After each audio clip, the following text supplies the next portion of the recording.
நேயர்கள் அனைவருக்கும் வணக்கம். வெண்முரசு எழுதழல் அத்தியாயம் 56. துளியிருள் 10. யௌதேயன் இடைநாழியில் நடந்தபடி சர்வதனிடம், மந்தா, நீ அத்தருணத்தில் இயற்றியதை தவிர்க்க முடியாதென்று உணர்கிறேன். என்னை களத்தில் ஆடையின்றி நிற்கச் செய்வது அவன் நோக்கம்.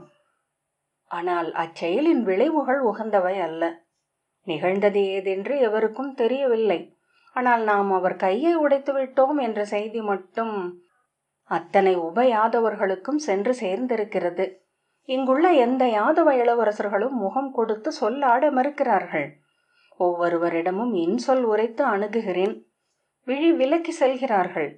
நாம் வந்த பணி நம்மாலேயே இயலாததென மாறிவிட்டது என்றான். சர்வதன், முடிவெடுப்பது இவர்கள் அல்ல, குடித்தலைவர்கள் மட்டும்தான். அவர்களிடம் பேசுவோமே என்றான்.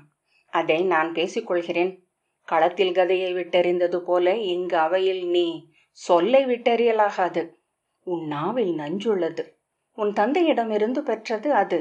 அவை கூடத்தில் உன் பெருந்தசைகளை மட்டும் நீ காட்சிப்படுத்தினால் போதும் என்றான் யௌதேயன்.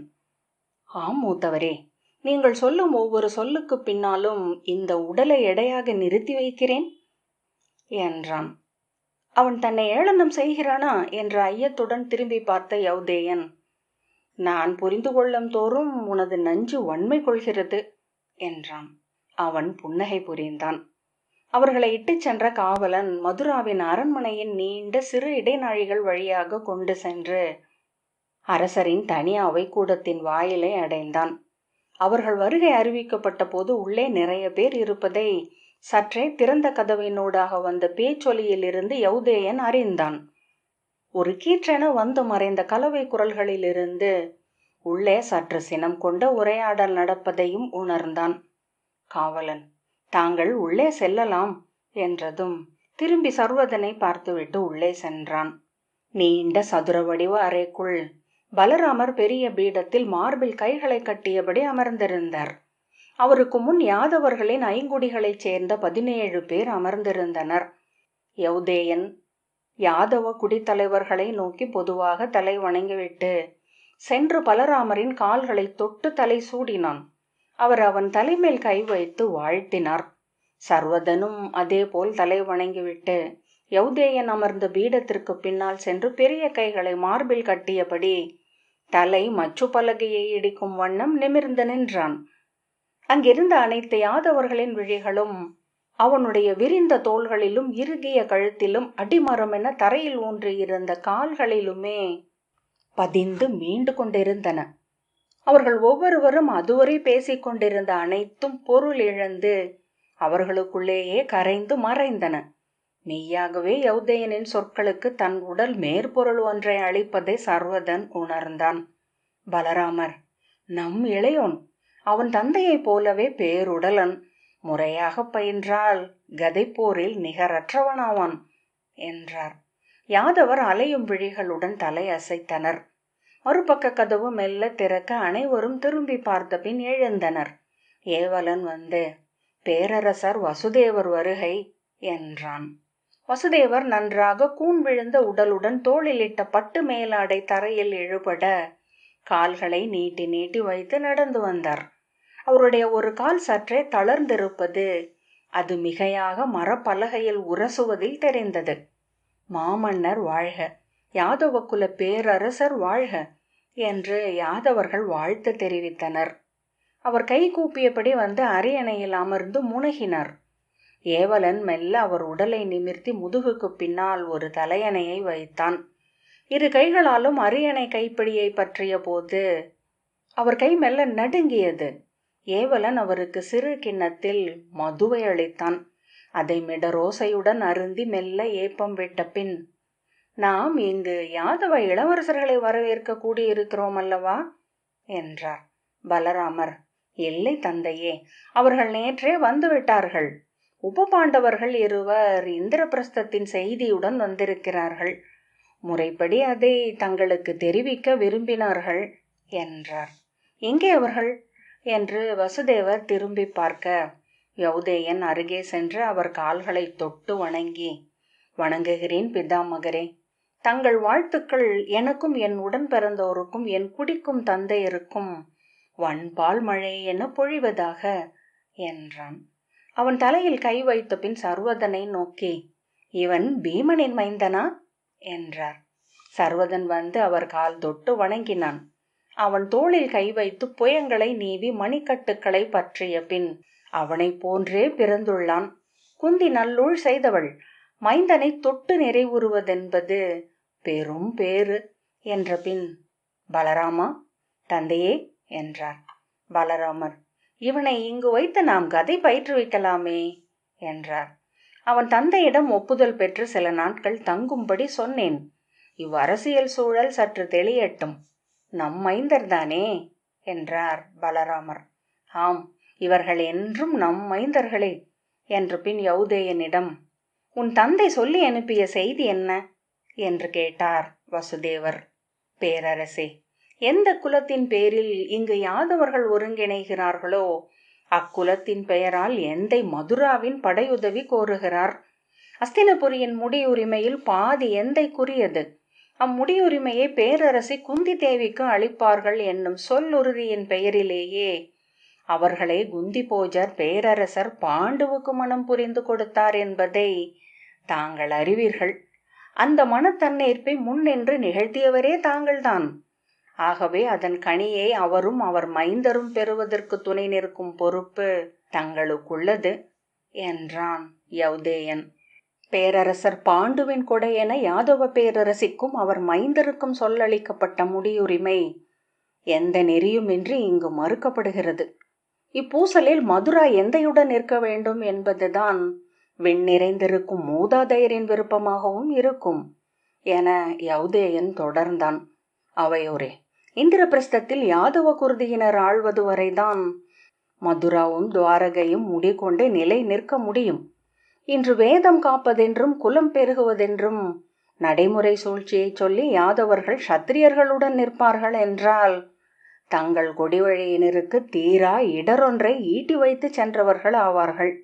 அவையை நோக்கி கை கூப்பியபடி திரும்பி, ஆகவே யாதவ குருதியின் பெயரால், மூதாதையரின் பெயரால், அழியா குல நெறிகளின் பெயரால், மானுட அறத்தின் பெயரால் மதுராவின் கோலை தன் துணையாக அமையும்படி இந்திரபிரஸ்தத்தின் அரசர், பாண்டுவின் மைந்தர், குருகுல தோன்றல் யுதிஷ்டர் கோருகிறார் என்று யௌதேயன் சொன்னான். யாதவர்களின் விழிகள் மாறிவிட்டிருப்பதை சர்வதன் கண்டான். வசுதேவர், ஆம், இன்று பூசலிட்டு நின்றிருக்கும் இரு சாராரில் குருதி வழியில் பாண்டவர்களே நமக்கு அணுக்கமானவர்கள். அவர்களுடன் நாம் நிற்பதென்பதே குலமுறையாகும் என்றார். பலராமர் உரத்த குரலில், குலத்தை விட முந்தையது நெறி. நெறிகள் முளைத்த நிலம் வேதம். தந்தையே, நாம் நின்றிருப்பது வேதத்தில். உண்பது வேதத்தில் முளைத்தவற்றை. எரிந்தமைவது வேதத்தில். நம் கொடிவழிகளுக்கு விட்டு செல்வதும் அதுவே. தன் சொல் காக்கும் பொறுப்பை சத்திரியர்களிடம் மட்டுமே விட்டிருக்கிறது தொல்வேதம். யாதவர்களின் வேதம் அதன் மெய்ப்பொருளிலிருந்து முளைத்தெழுவது. இளைய யாதவர் முன் வைப்பது. யாதவ மூத்தோரே, நம் குடியிலிருந்து பல்லாயிரம் காலம் இந்நிலத்தில் அறமும் முறைமையும் மெய்மையும் என வாழும் நாராயண வேதம் எழுந்ததென்பது நமது பெருமை. நாம் அதை துறந்தோமெனில் வேதத்தின் ஒவ்வொரு சொல்லும் வாழும் காலம் வரை நம் குடிக்கு சிறுமை என அது நம் குடிகள் தலை குனிய வாழும் மானுடர் வசைபாட நின்றிருக்கும் என்றான் யௌதேயன். நாங்கள் கௌரவ படைக்கூட்டில் இணைய முன்னரே முடிவெடுத்து விட்டோம் இளையோனே. யாதவர் நலம் பெறவும் நம் குலம் அரசர் நிறையில் இடம் பெறவும் இதுவே வழி என்றார் பலராமர். யௌதேயன், மூத்தவர்களே, நான் உரைப்பதற்கொன்றே உள்ளது. காட்டில் புலி மானுக்கும் நாகம் எலிக்கும் எதிராகவே படைக்கப்பட்டுள்ளது. அந்நெறிகளை அவை மீறுவது அக்காட்டின் இயல்புக்கு மாறானது. சத்திரியர் ஒருபோதும் பிற குடிகளை சத்திரியர் என ஏற்க முடியாது. தங்கள் முழு படை வல்லமையாலும் அவர்கள் உருவாகி வரும் புதிய அரச குடியினரை எதிர்த்தாக வேண்டும் என்றான். என்றோ ஒரு நாள் பூசல் முனைகளில் பிறரது படை உதவிகளை அவர்கள் ஏற்கக்கூடும். நிகரென அவையில் அமரச் செய்யவும் கூடும். ஒருவேளை வேறு வழி என்று சொல் அளிக்கவும் கூடும். ஆனால் அறிக, புலி மானுக்கும் நாகம் எலிக்கும் ஒருபோதும் நிகராவதில்லை. இன்று அஸ்தினபுரியின் சத்திரியர்கள் யாதவர்களுக்கு அளிக்கும் எச்சொல்லையும் அரசு சூழ்தல் அறிந்த எவரும் பொருட்படுத்த மாட்டார்கள். ஆம், இப்போது துவாரகை அவர்களின் உறவால் ஆற்றலுறக்கூடும். ஆனால் எத்தனை காலத்திற்கு? இந்த போர் சூழல் முடிந்த பின்னர் அஸ்தினபுரியின் வாழ் நம்மை நோக்கி திரும்பாதே என ஏதேனும் சொல்லளிக்கப்பட்டுள்ளதா? அப்படி ஏதேனும் சொல்ல அளிக்கப்பட்டிருந்தால் கூட பிற சத்திரியர் அதற்கு கட்டுப்படுவார்களா? பலராமர் மீண்டும் மீண்டும் நம் குடியவைகளில் எழுப்பப்பட்ட ஐயம். இந்த யாதவ குடித்தலைவர்களிடமே 100 முறைக்கு மேல் இதற்கு நான் மறுமொழி உரைத்து விட்டேன். மெய், சத்திரியர் உருவாகி வரும் அரச குடிகளை ஏற்க முடியாது. அது ஒரு முன்மாதிரியாக அமையும் என்றால் அத்தனை குடிகளும் தங்களை சத்திரியர் என்று சொல்லி வாளெடுத்து எழுவார்கள். காலப்போக்கில் அத்தனை சத்திரிய முடி உரிமைகளும் மறுக்கப்படும். பாரத வருஷம் முடிப்பூசல்களால் அழியும். ஆகவேதான் முடியுரிமையை அவர்களின் குடிகளுக்கு வரையறுத்தது தொல்வேதம். ஆனால் அந்த சத்திரியர்கள் அனைவருமே நேற்று வேடர்களோ மச்சர்களோ நாடோடிகளோ ஆக இருந்தவர்கள்தான். வேதம் கொண்டு அவர்கள் சத்திரியர்களாக எழுந்தனர். இன்று நம்முன் வேதம் வந்து என்னை ஏற்பீர்களா என்று ஆணையிடுகிறது. அதை ஏற்பதே நாம் சத்திரியராவதற்கு இருக்கும் ஒரே வழி. அதை விலக்குபவன் அறிவின்மையின் உச்சத்தை தொடுகிறான். அதன் பொருட்டு நாளை நம் குடிகள் நம்மை பழிக்கும் என்றார் பலராமர். யௌதேயன், சொல்லாடுவதில் பொருளொன்றும் இல்லை. இத்தனை உள்ளங்கள் இத்தனை நாட்கள் அமர்ந்து பேசியிருப்பீர்கள் என்றால் அத்தனை கோணங்களிலும் சொற்கள் எழுந்து வந்திருக்கும். அவை அனைத்தும் முழுமையாக மறுக்கப்பட்டும் இருக்கும். ஆனால் சொல்லி சொல்லி மழுப்பப்பட முடியாத ஒன்றுண்டு மூத்தவரே. வாளின் கூர்மையை விழி தொட்டு நீவி இல்லாமலாக்க முடியாதென்ற சொல்லுண்டல்லவா? இதோ அமர்ந்திருக்கிறார்கள் யாதவ குடித்தலைவர்கள். இவர்கள் அனைவருக்கும் முன் இதை சொல்கிறேன். துரியோதனர் வெறும் சொல்லளிப்பார் என்றால் அதற்கு எப்பயனும் இல்லை. அதற்கும் அப்பால் செல்லும் உரிமை சொல் தேவை நமக்கு. அவை விழி கூர்கொள்ள யௌதேயன் உரத்த குரலில், முடிந்தால் குருகுலத்தின் முதன்மை இளவரசியை நமது குடிக்கு அளிக்கட்டும். நமது இளவரசர் சாம்பர் இன்னமும் மனம் கொண்டவர் அல்ல. பானுவும் ஸ்வரபானுவும் கூட இன்னமும் மனம் புரிந்து கொள்ளவில்லை. கௌரவ இளவரசி கிருஷ்ணையை அவர்கள் நமக்கு அளிக்கட்டும். அதன் பின் நாம் அவர் சொல்ல ஏற்போம். அக்கணமே அங்கிருந்த யாதவர்களின் முகங்கள் மாறுபட்டதை யௌதேயன் கண்டான். அவன் உள்ளத்தில் ஒரு புன்னகை விரிந்தது. பலராமர் தத்தளிக்கும் விழிகளுடன், நாம் பெண் கோரலாம், ஆனால் அது இத்தருணத்தை பயன்படுத்திக் கொள்ளல் என்று பொருள்படுமே என்றார். பயன்படுத்திக் கொள்ளுதல் என்றே பொருள் படட்டும். நமது குடியினர் உடன் பிறந்தாரை பிரிந்து அஸ்தினபுரிக்கு படைத்துணை அளிக்கிறோம். இதோ பேரரசர் தன் தங்கையை துறக்கிறார். நீங்கள் உங்கள் இளையோனை துறக்கிறீர்கள். ஒருவேளை படைமுகத்தில் யாதவர் ஒருவரை ஒருவர் எதிர்கொண்டு நிற்கவும் கூடும். அதற்கு ஈடாக அஸ்தினபுரி நமக்கு எதை அளிக்கும் என்பதே இப்போதைய கேள்வி. நாம் அளிப்பது குருதி. அதற்கீடாக அவர் அளிப்பது குருதியாகவே இருக்க வேண்டும் என்றான் யௌதேயன். போஜர் குல தலைவர் பிரபாகரர், ஆம், இளையோன் சொல்வது மெய். அவர்களை தருணத்தில் செய்ய வேண்டியது அது ஒன்றே என்றான். குங்குர குலத்தலைவர் சுதமர், ஆம், அவ்வண்ணமே நானும் எண்ணுகிறேன் என்றார். யாதவ குலத்தலைவர்கள் ஒவ்வொருவரும் உரத்த குரலில் அதை எதிரொலித்தனர். யாதவர்கள் கலைந்த குரலில் ஒருவரோடொருவர் ஒரே தருணத்தில் பேசத் தொடங்க அவை பொருளற்ற முழக்கமாக மாறியது. சினத்துடன் பலராமர் எழுந்து இரு கைகளையும் விரித்து, அமைதி, சற்று பொறுங்கள். இப்போது நாம் என்ன செய்ய வேண்டும் என்கிறீர்கள்? அந்தக குலத்தலைவர், நாம் நம் மன தூதை அனுப்புவோம். அவர் என்ன சொல்கிறார் என்று பார்ப்போம். அதன்படி முடிவெடுப்போம் என்றார். உடனடியாக இப்படி ஒரு முடிவை நாம் எடுக்க இயலாது. இதன் அரசியல் சூழல் என்ன என்று நாம் பார்க்க வேண்டும் என்றார் பலராமர். பார்ப்பதற்கேதுமில்லை. இன்றே நமது தூதன் கிளம்பட்டும். அவர்கள் என்ன சொல்கிறார்கள் என்று பார்ப்போம். அதை வைத்து அடுத்த முடிவை நாம் எடுப்போம் என்றார். ஆம், இன்னும் பொறுப்பதற்கில்லை என்றார் போஜகுடி தலைவர் பிரபாகரர். ஹேகைய குலத்தலைவர் மூஷிகர் உரத்த குரலில், யாதவ அவை முடிவெடுத்து விட்டது. மனத்தூது உடனடியாக அனுப்பப்பட வேண்டும். பலராமர் தத்தளிப்புடன் யௌதேயனை பார்த்துவிட்டு, பொறுங்கள், இறுதி முடிவை எடுக்க வேண்டியவர் நமது தந்தை. சொல்லுங்கள் தந்தையே, நாம் இப்போது என்ன செய்வது என்றார். வசுதேவர் வேறெங்கிருந்தோ மீண்டு வந்தவர் என மெல்ல முனகிய பின், காலம் தோறும் இங்கு நிகழ்வதொன்றே. நமது மகளிரை நாம் சத்திரியர்களுக்கு கொடுக்க முடியும், சத்திரிய மகளிரை நாம் முறைப்படி மணக்க முடியாது என்றார். அப்படியென்றால் இங்கு பேசப்பட்ட அவை நிகர் உரிமை, வேதம் காக்கும் பொறுப்பு, குடிபெருகும் வாய்ப்பு அனைத்திற்கும் என்ன பொருள்?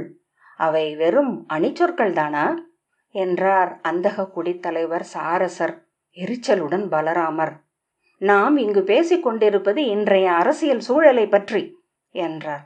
இல்லை மூத்த யாதவரே, இன்றைய அரசியல் சூழலே என்றுமுள்ள யாதவர்களின் நலன் கருதி முடிவெடுப்பதாகத்தான் சற்று முன்னர் சொன்னீர்கள். யாதவர்களை அவர்கள் அரசர்களாக மதிப்பார்களா இல்லையா என்று மட்டும்தான் இப்போது நாம் தெரிந்து கொள்ள வேண்டும் என்றார் போஜர். கூட்டத்திலிருந்து ஒரு குரல், மூத்தவர் அகத்தளம் சென்று தன் அமைச்சரவையிடம் சொல் உசாவி வந்து முடிவு சொல்லலாமே என்றார்.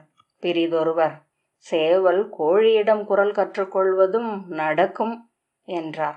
ரேவதியின் குக்குட குலம் குறித்த இளிவரல் என சற்று பிந்தி புரிந்து கொண்டு யௌதேயன் திரும்பி அதை சொன்னவரை பார்த்தான். கண்டுபிடிக்க முடியவில்லை. குலக்கேலி செய்வதில் மட்டும் கூர்மை கொண்டிருக்கிறார்கள் என எண்ணிக்கொண்டான். பலராமர் சினத்துடன் மேசையை முறுக்கியபடி அதை கேளாதவர் போல் அமர்ந்திருந்தார். வசுதேவர், யாதவ குடியினர் ஒருமித்த குரலில் இதை கோருகையில் எனக்கு இது சரியென்றே படுகிறது. நாம் நம் மைந்தர்களில் ஒருவருக்கு லக்ஷ்மணியை கோருவோம் என்றார். ஆம், அவ்வாறு செய்வோம். அவர்களுக்கு சாம்பனை பிடிக்கவில்லை என்றால் இங்கு 80 இளவரசர்கள் இருக்கிறார்கள். எவரேனும் ஒருவரை தேர்வு செய்யட்டும். அடுத்த 1000 ஆண்டுகள் யாதவகுடி அஸ்தினபுரியின் வலுவான அடித்தளம் என்று அமையும். அரசு சூழ்தலில் அவர்களுக்கு இதைவிட பெரிய அறுவடை என்ன உள்ளது என்றார் விருஷ்ணிகுலத் தலைவர் சசிதரர். இதுவே தருணம். நாம் இதை எதன் பொருட்டும் தவிர்க்க வேண்டியதில்லை என்றார் சுப்ரர். பலராமர் சோர்ந்து, நன்று, தந்தை முடிவெடுக்கட்டும், நான் சொல்வதற்கொன்றுமில்லை என்று அமர்ந்தார். வசுதேவர், நமது தூதராக அக்ரூரரை அனுப்புவோம். அவர் அஸ்தினபுரியில் அனைவருக்கும் நன்கு தெரிந்தவர், விதுரருக்கு அணுக்கமானவர். அவர் பேசி பார்க்கட்டும். பலராமர், இன்று வரை இத்தகைய மன உறவு நிகழ்ந்ததில்லை. இதை முன்வைத்து படிப்படியாக இதுவரை பேசிய அனைத்தையும் உதறுவது மடமை என்று நான் நினைக்கிறேன் என்றார். அல்ல, இது அவர்களுக்கு நாம் வைக்கும் தேர்வு என்றார் போஜர் குல தலைவர் சுப்ரர். தேர்வு வைக்கும் இடத்தில் நாம் இல்லை, நலம் நம்முடையதே என்று பலராமர் சொன்னார். இல்லை, கொள்பவர்கள் அவர்கள், இழப்பவர்கள் நாம். நாம் இழப்பது நம் குடிப்பிறந்த மாவீரர் இளைய யாதுவரை, உடனமைந்த சாத்தியகியை, படைத்துணை கொண்டு நமக்கு வரும் பீமனையும் அர்ஜுனனையும், வில்திறனும் தோல் திறனும் கொண்ட அவர்களின் மைந்தர்கள் 4 இத்தனை இழப்புக்கு ஈடாக நாம் கோருவது ஒன்றே, அஸ்தினபுரியின் இளவரசியை என்றார் அந்தக குடித்தலைவர் சுதீரர். வசுதேவர், இனி சொல்ல ஆடல் இல்லை. இந்த அவை முடிவெடுக்கிறது. அக்ரூரர் கிளம்பட்டும். அவை கை தூக்கி ஆம், அவ்வாறே ஆகுக என்று முழங்கியது. யௌதேயன் எழுந்து, அவ்வண்ணமெனில் நான் மேலும் சில நாள் இங்கு தங்கி இருக்கிறேன். மூத்தவர்களே, ஒருபோதும் துரியோதனர் யாதவருக்கு பெண் கொடையளிக்க முடிவெடுக்க மாட்டார் என்று நம்புகிறேன். ஏனெனில் அது குருதி இழப்பு. இன்று பாரத வருஷத்தின் சத்திரியர்களின் தலைவராக அவர் எப்படி தேர்வு செய்யப்பட்டிருக்கிறார்? அவர் குருதியில் ஓடும் சத்திரிய தொன்மையால் தான். அதை இன்று இழந்தால் நாளை எந்த அவையில் அவருக்கு முதன்மை கிடைக்கும்? ஏன், இன்று அவரை சூழ்ந்திருக்கும் சத்திரியர்களே அதை ஏற்பார்களா என்றான். அவையோரே, அவர் மறுப்பாரே. ஆனால் இந்த அவையில் நான் சொல்லியதனைத்தும் உண்மை என்றாகிறது. குருதியுடனேயே கூட முடியும். பிற அனைத்தும் நீர்மேல் எழுத்துக்களே. யாதவ குருதியின் பெயரால் இந்த அவையில் எந்தையின் அழைப்பை முன்வைக்கிறேன். ஐங்குலத்து யாதவரும் மதுராவின் அரசரும் அவர் மைந்தரும் இச்சமரில் எங்களுடன் நின்றாக வேண்டும். யாதவ அரசிக்கு அஸ்தினபுரியின் மண்மறைந்த அரசர் பாண்டு அளித்த சொல் பேணப்பட வேண்டும் என்ற பின் எழுந்து தலை வணங்கினான். யாதவர்கள் ஒருவரோடொருவர் உரத்து கலைந்த குரலில் பேசிக்கொண்டே அவனுக்கு விடை அளித்தனர். ஒருவர், நாம் இதை முன்னரே ஏன் எண்ணவில்லை?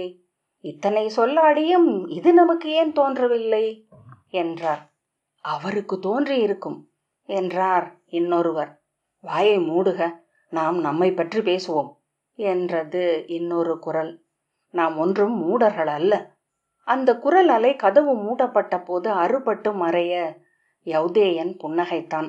இடிநாழியினூடாக நடக்கையில் சர்வதன், உங்களில் எழுந்த மூத்த தந்தையைக் கண்டு வியக்கிறேன். எண்ணி எழுதி உளப்பாடம் என்றமைந்த நாடகத்தில் நடிப்பவர் போல் இருந்தீர்கள். அத்தருணத்தில் அங்குள்ள அனைவர் உள்ளமும் உங்களுக்கு தெரிந்திருந்தது என்றான். யௌதேயன் புன்னகைத்து, அத்தருணத்தில் அது தோன்றியது. நன்றோ தீதோ அறியேன் என்றான். ஒருவேளை தன் மகளை அழிப்பதற்கு துரியோதனர் ஒப்புக்கொண்டார் என்றால் நமது திட்டங்கள் அனைத்தும் முழுதாக சரிந்துவிடும் என்றான் சர்வதன். ஒருபோதும் அது நிகழாது. அங்கு முடிவெடுப்பவர் துரியோதனரோ திருதராஷ்டிரரோ அல்ல, சகுனி அங்கு இருக்கிறார். அவர் உளத்தில் உறையும் இருளென கணிகர் இருக்கிறார். இறுதி சொல் அவர்களுடையதே. அவர்கள் அறிவார்கள், குருதி அடையாளத்தாலேயே அங்கு முதன்மை கொண்டிருக்கிறார் துரியோதனர் என்று. வங்கமும் கலிங்கமும் கூர்ஜரமும் சிந்துவும் மாளவமும் அவந்தியும் அவருக்கு கீழே அமர வேண்டுமெனில் அக்குருதி தூயதாக இருக்க வேண்டும் என்று யௌதேயன் சொன்னான். உண்மையில் இது இருமுனை எரியும் தழல். யாதவருக்கு அவர் பெண் கொடை மறுத்தால் சிறுமை கொண்டு சினமடையும் யாதவர்களை நாம் நம்முடன் இழுக்கிறோம். பெண் அழிப்பாரேயானால் போர் முடிந்துவிட்டது. சத்திரிய குடிகள் அவரை கைவிடுவர். அவர் நம்முன் பணிந்தாக வேண்டும் என்றான் யௌதேயன். சர்வதன், ஒவ்வொன்றும் முதலில் பேசப்படும் போது இதுவே முழுமை என்றும் இதற்கப்பால் சொல்லில்லை என்றும் தோன்றுகிறது. ஒவ்வொரு முறையும் மானுட சூழ்திறனும் ஊழின் நகையாட்டும் அதை கடந்து செல்கிறது என்றான். நீயும் உன் தந்தையும் எதையுமே நம்பாதவர்கள், ஒவ்வொன்றிலும் கோணலையே பார்ப்பவர்கள். நான் நம்புகிறேன், இது வெல்லும், இவ்வூசல் எங்கு சென்று நின்றாலும் என்று யௌதேயன் சொன்னான். காத்திருப்போம் என்றான் சர்வதன். எண்ணிச் சூழ்வது உங்களுக்கும் அதன் அடுத்த நிலையை நோக்குவது எனக்கும் வாழ்க்கை பயிற்சியாக ஆகிவிட்டிருக்கிறது. சற்று நேரம் மரத்தரையில் அவனுடைய எடைமிக்க காலடி யோசை கேட்டுக்கொண்டிருந்தது. பின்னர் அவன், மூத்தவரே, நாம் இதை ஏன் செய்கிறோம் என்றான். இது நம் கடமை என்றான் யௌதேயன். கடமையை செய்யவா இத்தனை சூழ்ச்சியும் ஆர்வமும் என்றான் சர்வதன். நீ என்ன சொல்ல வருகிறாய் என்றான் யௌதேயன். இது நம் ஆணவம் அல்லவா? இந்த மாபெரும் ஊழ்பெருக்கை நாம் நம் மதியால் திசை மாற்றிவிட முடியும் என நினைக்கிறோம். நடந்தால் அது நம் வெற்றி என உள்ளூர ஊதி பெருப்போம், இல்லையா? உன் கசப்புக்கு அளவே இல்லை என்றான் யௌதேயன். ஆனால் நாம் தனியர் அல்ல. இங்குள்ள ஒவ்வொருவரும் எண்ணுவது இதையே. ஊழ் ஆணவங்களினூடாகவே தன் ஆடலை நிகழ்த்துகிறது. ஒவ்வொரு துளி நீரும் பெருக்கின் விசையையே தான் என கொண்டுள்ளது என்றான் சர்வதன். எழுதழல் 56வது அத்தியாயம் இத்துடன் நிறைவு பெற்றது. நன்றி.